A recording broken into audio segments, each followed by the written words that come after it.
ഇന്നും കുറെ അധികം സിനിമകൾ ചെയ്തിട്ടുണ്ട്. പക്ഷെ മലയാള സിനിമയിലെ ഒരു പ്രമുഖ നടൻ വലിയ തെറ്റിലേക്ക് ഇന്ന് തിരികൊളുത്തിയിട്ടുണ്ട്. സോ ഒരു വലിയ മാലപ്പടക്കത്തിന് ഇന്ന് തിരികൊളുത്തിയേക്കുവാണ്. സോ അതൊരു ഇതിന് മുന്നേ ഉള്ളൊരു മീറ്റില്, മീഡിയന്റെ മീറ്റില്, ലോഞ്ച് ട്രെയിലർ ടീസർ ലോഞ്ചില്, മൂവി ലോഞ്ചില് അദ്ദേഹം ഒരു കമന്റ്, ഒരു മാലപ്പടക്കത്തിന് ഒരാൾ തിരികൊളുത്തിയിട്ടുണ്ട്.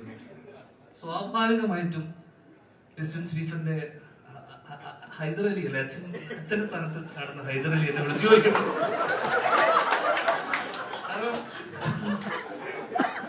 എടാ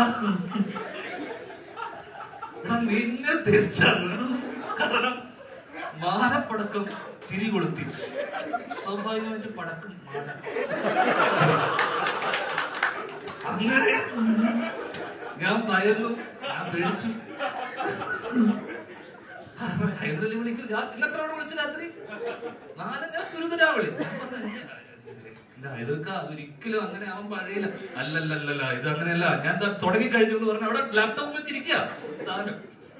അത് തോണാവാത്ത ലാപ്ടോപ്പ്, അതിന്റെ ഡിസ്പ്ലേ ലൈറ്റ് വർക്കാവാത്ത. രാവിലെ തന്നെ വിളിച്ചു, അത് എന്താ ഈ സംഭവം എന്നൊക്കെ പറഞ്ഞപ്പോഴേക്കും അതൊക്കെ സംസാരിച്ചു കഴിഞ്ഞു. അപ്പൊ എനിക്ക് പറയാനുള്ളത്, ആ പ്രമുഖ നടൻ വേറെ ആരും അല്ലാതെ ഞാനാണ്.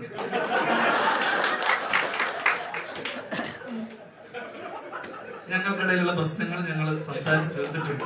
ഓക്കെ, ഇനി പ്രശ്നമല്ല കേട്ടോ, കഴിഞ്ഞല്ലോ.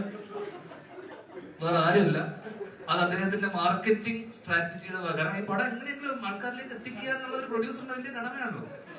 അദ്ദേഹം ആ കടമ നിർവഹിച്ചു കൃത്യമായി. എന്തിന് BBC അടക്കം, ABC ഒഴിച്ച് BBC അടക്കം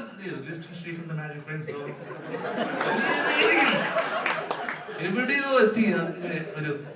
അപ്പം നിങ്ങൾ ഒരുപാട് ഉയരത്തിലാണെന്നും നിങ്ങൾ പറയുന്ന ഓരോ വാക്കും ഹൈദരലി ഉൾപ്പെടെ പലരും ശ്രദ്ധിക്കുന്നുണ്ടെന്ന് നിങ്ങൾ ശ്രദ്ധിച്ചു.